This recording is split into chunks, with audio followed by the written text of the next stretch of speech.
Hi everyone, welcome to the third webinar for Jam Advertising. Today's topic is about Christmas. It's now the beginning of November and I'm sure everybody's starting to get into the mindset rather of winding down for Christmas.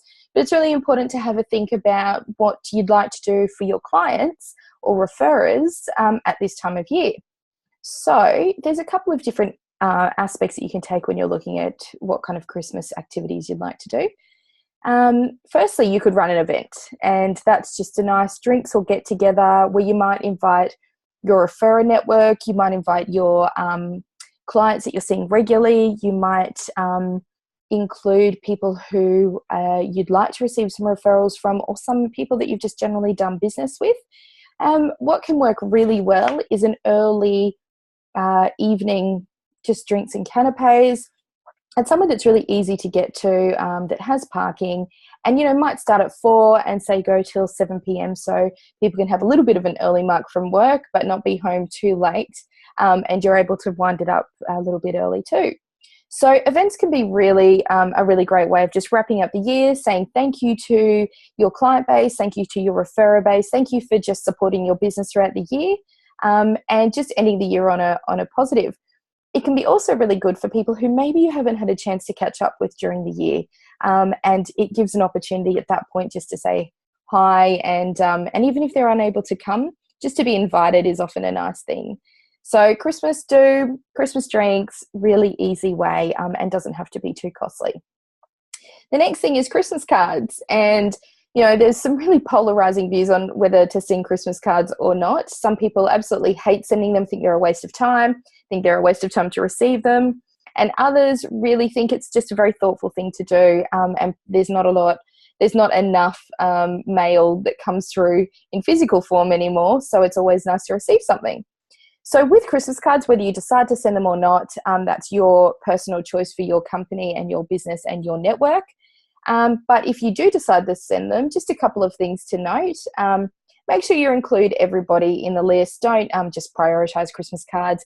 It's just nice to have anybody who's in your network receive a Christmas card. If you're going to do it across the board. And make sure that you personalize it. So we've all received cards where you've just got a standard branded message and no scribble. Really, you've got to ask why they even bothered sending a Christmas card if there's no personalization to it. So get a stack in front of you, scribble a few notes, and if you can personalize it, that's great. The best thing to do is maybe if you have quite a number to send, just do 10 each day, because we don't write so much anymore. We're all a bit prone to writer's cramp if we do too much in a row. So try and spread them out. It's early November. You've got plenty of time. Look, the next thing is gifts. And gifts, again, some people just say, absolutely no, I don't send gifts for my network, but other people think that it can be a really valuable tool. So when you're looking at whether to send Christmas gifts, what I'd suggest is setting out a budget and looking at your group or your network in terms of A's, B's, and C's. So, for example, your A group might be, say, 10 clients who have been really loyal to you throughout the year. You've received a lot of business from them. You've got a really solid relationship, and maybe, you'd like to send them a box of cherries or a really nice wine that they like if they're a red drinker, or, something that you can personalize a little bit and spend that little bit more on them. And hand delivering them is always a great way to do it as well. But, sometimes the courier popping up with a surprise gift is always lovely too. So with your A people, look at that personalization a little bit more. And then you've kind of got the next tier down, which are your Bs. So Bs, consider people who might be in your referral network that have maybe sent you a few referrals throughout the year. They might be clients that you've worked with throughout the year, but not in a really heavy, consistent manner.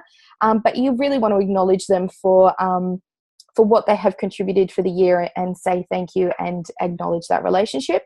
Something like that could be a little bit more generic. So you might want to do, I'm not a huge fan of branded gifts. I think that can come across a little bit generic. But for your Bs, it might be something like like I said, a lovely box of mangoes, or, a gift box of brownies, or, some of those sorts of different food types can be really lovely that they can share maybe around the office. or take home, whatever the case is, but they can be a really lovely way of just giving a nice gift and pretty cost effective. And then look at the next group of people being your C group. And the C group is generally people who are acquaintances, are contacts. Maybe you haven't really spoken to throughout the year, or maybe it's a person who you'd actually like to get some more referrals through them for the year ahead. So have a think about some people who you've made contact with, you have a relationship, but you could probably get a little bit more front of mind with them and be a little bit strategic about that C group. And with people like that, it might be that you invite them along to your Christmas event. It might be a nice little box of chocolates. It might be something that, you know, you have personalized a little bit that you're sending to, that's small and easy to send out to a bigger group. There's all sorts of ideas out there, but nothing too cost effective, but it is a lovely gesture just to acknowledge that person in your network and maybe reinvigorate that conversation. With gifts as well, if you don't want to give gifts, but you do run an event, you can always substitute the event for the gift. So you can say, you know, we'd love you to come and thank you for the year that's gone by and celebrate with some Christmas drinks rather. And that's a good way to just get rid of the gift side of things altogether. And another great reason to hold an event. It can be a crazy time. If you're invited to these sorts of events, maybe consider why you've been invited and go along and enjoy the fact that somebody's thought about you at Christmas time and they'd like to include you in their Christmas drinks. And if you do receive any gifts yourself, obviously saying thank you. And if you're not sending a gift to that person, maybe just make sure they're on the list for follow-up in the new year. You don't want to do a quick reciprocal gift, but equally maybe catching up with them in January or February when everybody kicks back in and saying, look, thanks for that gift. I'd love to take you for lunch in the new year and we can catch up when everybody's back in the swing of things. Can be a really effective way of just keeping that contact with that person as well. So happy Christmas time.